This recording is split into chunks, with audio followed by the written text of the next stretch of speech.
तो एक बार फिर बेनती की जाती है कि गुरु घर में इस वेले मौजूद पिंड के नौजवानों वालों सर्वसहमति नाल फैसला लिया गया है कि आम आदमी पार्टी का इस बार चोणों वेले साथ ना दे के पिंड विच आम आदमी पार्टी का बूथ ना लगन देने का फैसला किया गया है।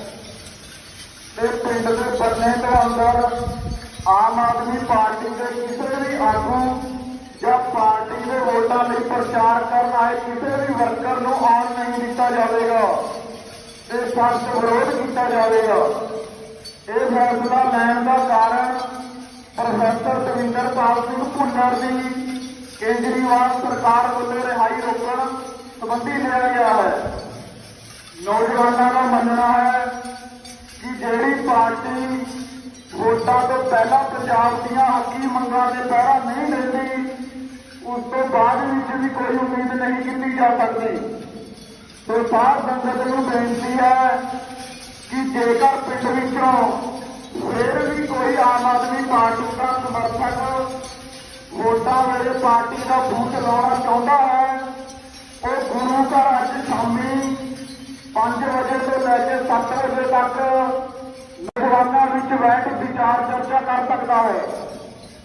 जेकर कोई हुण नौजवानों नाल गलबात ना करके बाद में आम आदमी पार्टी का बूथ लाता है तो उस बंदे का विरोध तो किया ही जाएगा, सगड़ा उसका बूथ भी नौजवान सभा वालों कटिया जाएगा।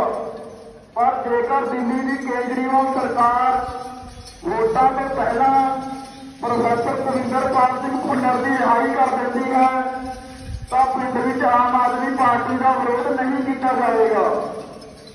नौजवानों वालों मता पाया गया है कि इस बार वोटां गलियां नालियां पक्कियां कराउण या पेंशन वध घट कराउण जिहे हल्के मुद्दों से नहीं पाई जाएगी, बल्कि पंजाब के पंथक मुद्दों की तर्जमानी करने वाली सियासी पार्टी को ही पाई जाएगी।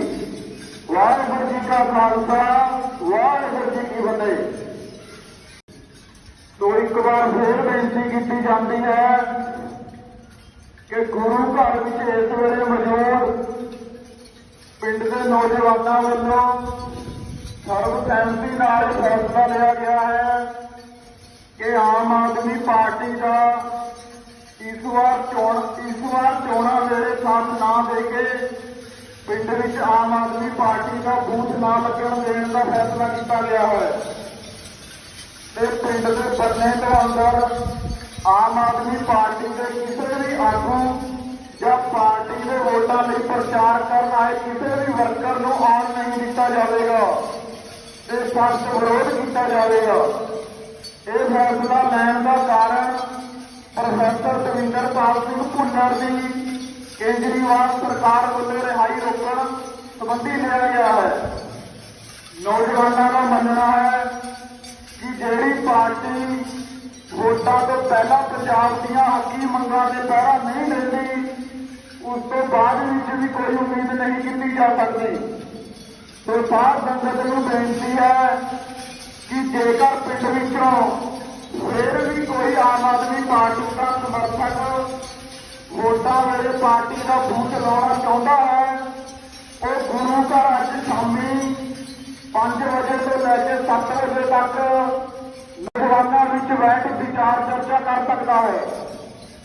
जेकर कोई हुण नौजवानों नाल गलबात ना करके बाद में आम आदमी पार्टी का बूथ लाता है तो उस बंदे का विरोध तो किया ही जाएगा, सगड़ा उसका बूथ भी नौजवान सभा वालों कटिया जाएगा। पर जेकर दिल्ली की केजरीवाल सरकार वोटां तो पहला प्रोफैसर दविंदरपाल सिंह भुन्नर की रिहाई कर देती है तो पिंड में आम आदमी पार्टी का विरोध नहीं किया जाएगा। नौजवानों वालों मता पाया गया है कि इस बार वोटां गलियां नालियां पक्कियां कराउण या पेंशन वध घट कराउण जिहे हल्के मुद्दों से नहीं पाई जाएगी, बल्कि पंजाब के पंथक मुद्दों की तर्जमानी करने वाली सियासी पार्टी को ही पाई जाएगी। वाहिगुरू जी का खालसा, वाहिगुरू जी की फतेह।